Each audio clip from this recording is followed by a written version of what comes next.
दोस्तों, हमें बचपन से पढ़ाया जाता है कि फ्रैक्शन के ऊपर वाले नंबर को न्यूमरेटर कहते हैं और नीचे वाले नंबर को डिनोमिनेटर। बट क्या आपको पता है कि इन दोनों नंबर्स के बीच में जो लाइन होती है इसे क्या कहते हैं? और इस वाले साइन से तो आप बखूबी वाकिफ होंगे। तो क्या आपको पता है कि इस साइन को क्या कहते हैं? इसे रूट साइन, रूट वाला साइन, रूट ऐसा कुछ भी नहीं कहते, इसका एक पर्टिकुलर नाम है। तो दोस्तों, इसी तरीके से नामकरण वाली चीजें आपको इस नामकरण वाली वीडियो में पता चलने वाली है। तो बने रहिए आप हमारे साथ इस कमाल की वीडियो में एंड तक।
Hello guys and welcome back to the matchless and the onlyest, the unique mentorship e-classes। दोस्तों, क्या आपको पता है कि डिवाइड के अंदर जिस नंबर से डिवाइड करते हैं उस नंबर को क्या कहते हैं, और जिस नंबर को डिवाइड करते हैं उस नंबर को क्या कहते हैं, और डिवाइड करने पे जो आता है उसको क्या कहते हैं, और जो बच जाता है उसको क्या कहते हैं?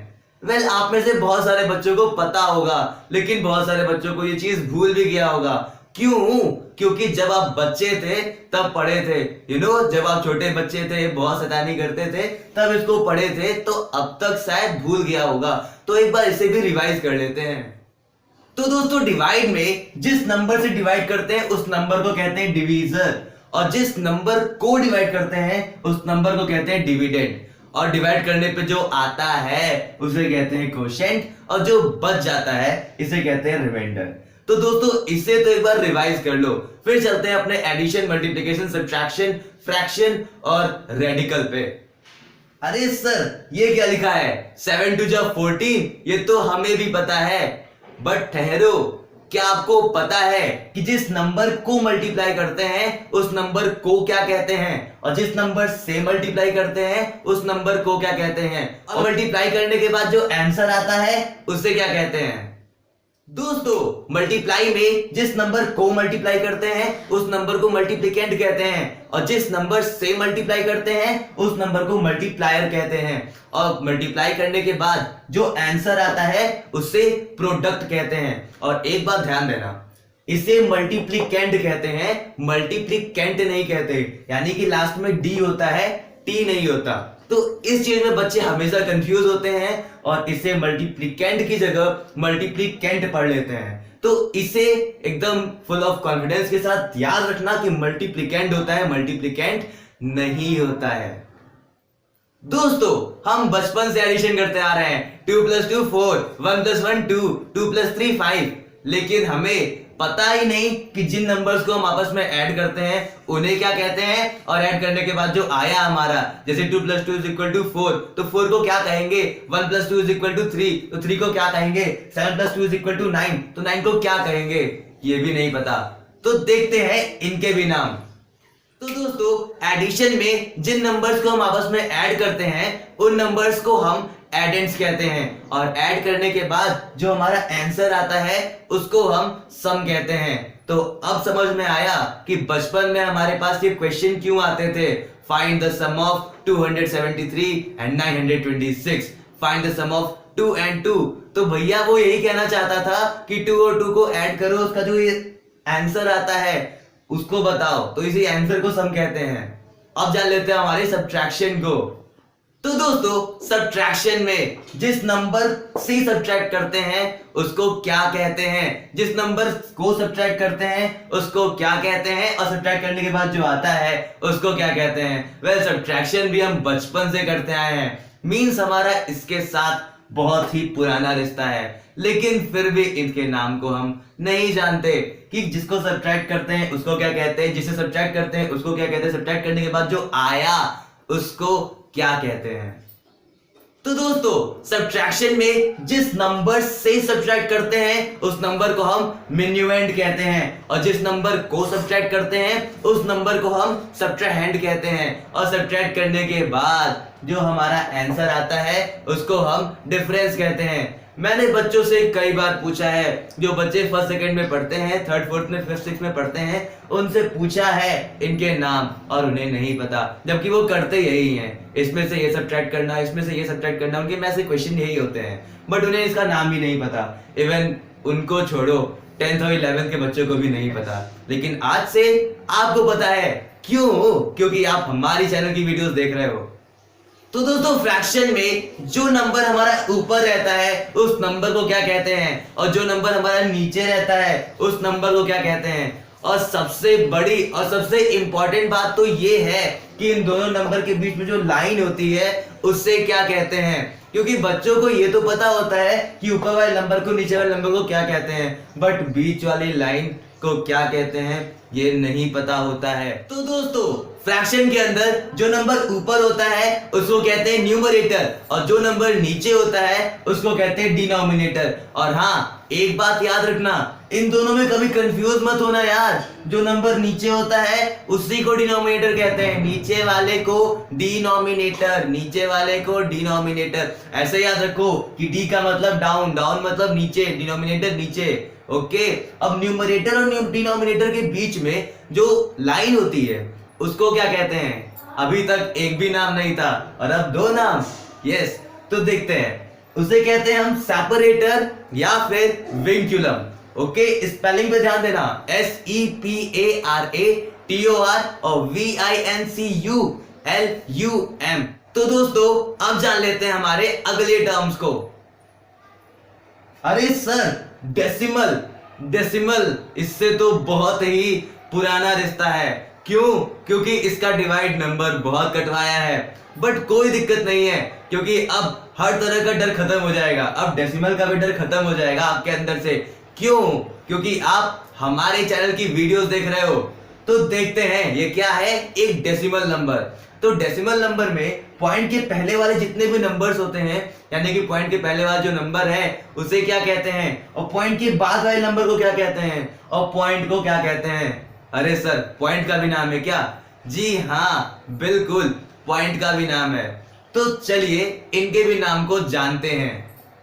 तो दोस्तों डेसिमल नंबर में पॉइंट के पहले जो भी नंबर होते हैं उसे हम होल पार्ट कहते हैं, और डेसिमल नंबर में पॉइंट के बाद जो भी नंबर होते हैं उसे हम डेसिमल पार्ट कहते हैं। और ये जो पॉइंट होता है डेसिमल नंबर वाला इसे हम डेसिमल पॉइंट कहते हैं। और हाँ एक बात याद रखना, ऐसे अगर लिखा है तो इसे हम 2.07 पढ़ेंगे, अगर लिखा है इस तरीके से कुछ तो इसे हम 2.48 नहीं पढ़ेंगे। वेल बच्चे गलती करते हैं, और बच्चे मतलब कितने बड़े बड़े बच्चे, 11 12 के बच्चे भी गलती करते हैं।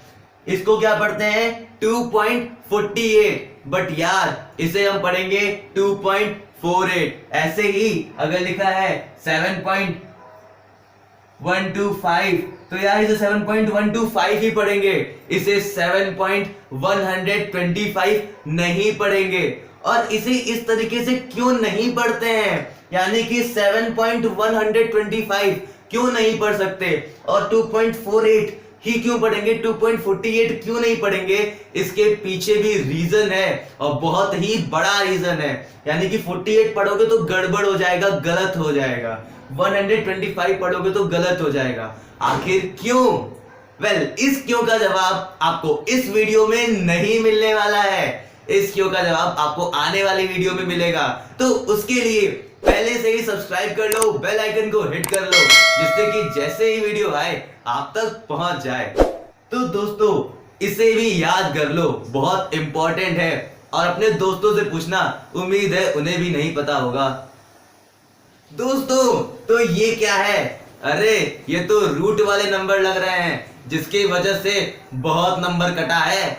हाँ, तो देखो दोस्तों, इसके भी नाम होते हैं, यानी कि इस पूरे को क्या कहते हैं? ये जो साइन बनी है, इस साइन का एक अपना नाम होता है। आपको क्या लग रहा है इसे रूट साइन कहते हैं? नहीं नहीं, इसे रूट साइन नहीं कहते हैं, इसका अपना भी एक नाम है। और ये जो 2 है इसे क्या कहेंगे? ये 3 है, इसे क्या कहेंगे? और ये जो अंदर 4 है इसे क्या कहेंगे? तो चलिए, तो दोस्तों इस पूरे नंबर को हम रेडिकल कहते हैं। और ये जो साइन है, जिसे हम रूट वाला साइन, ये वाला रूट वाला साइन होगा, इसको रूट कहते होंगे। तो भैया रूट नहीं कहते हैं इसको, इसका नाम है radical sign. You know, radical और रेडिकल साइन, यानी पूरे रेडिकल को रिप्रेजेंट करने वाला यही है रेडिकल साइन। और इस रेडिकल साइन के अंदर जो नंबर होता है उसे क्या कहते हैं? रेडिकेंड। और ये जो 2 लिखा है इसे हम कोफिशिएंट कहेंगे, और ये जो छोटा सा 3 लिखा है इसे हम इंडेक्स कहेंगे। तो आपके लिए एक छोटा सा होमवर्क है, मतलब कि सोचने वाला होमवर्क, और बहुत सारे लोगों को पता भी होगा, बट एक बार चेक करते हैं। देखो, अगर इस तरीके से कोई चीज लिखी है और कोई चीज इस तरीके से लिखी है, तो इन दोनों में क्या अंतर है? अरे सर, एक में 3 छोटा बना है, एक में 3 बड़ा बना है, यही अंतर है। अरे नहीं दोस्तों, एक में 3 छोटा और एक में 3 बड़ा, इसका कोई मतलब होता है, ऐसे ही छोटा बड़ा नहीं होता है। तो ये क्या है, क्यों है, इन दोनों में क्या डिफरेंस है, ये आपके लिए होमवर्क है, जिसको कि आप सोचोगे। और अगर आपको आंसर पता चल जाएगा तो आ जाओ भैया कमेंट सेक्शन में और जवाब दो हमें इस क्वेश्चन का। और इसी के साथ हम आपसे विदा लेते हैं। तो दोस्तों, आज की हमारी ये मोस्ट इंपॉर्टेंट और बहुत ज्यादा इंटरेस्टिंग नामकरण वाली वीडियो, कि इसका नाम क्या है, उसका नाम क्या है, इसको क्या कहते हैं और इसको क्या कहते हैं, वाली वीडियो कंप्लीट होती है। और यार, ऐसे ही कमाल की वीडियोस आपको इस चैनल पे मिलती रहेंगी, तो सब्सक्राइब कर लीजिए, बेल आइकन को हिट कर लीजिए, इंस्टाग्राम पे हमें फॉलो कर लीजिए और फेसबुक पे भी। तो दोस्तों, फिर मिलेंगे हम आपसे दूसरी और कमाल की वीडियो के साथ। तब तक के लिए अपना ख्याल रखिए, खुश रहिए, खुशियां बांटते रहिए। Thanks for watching this video guys, and never forget, every and is the beginning.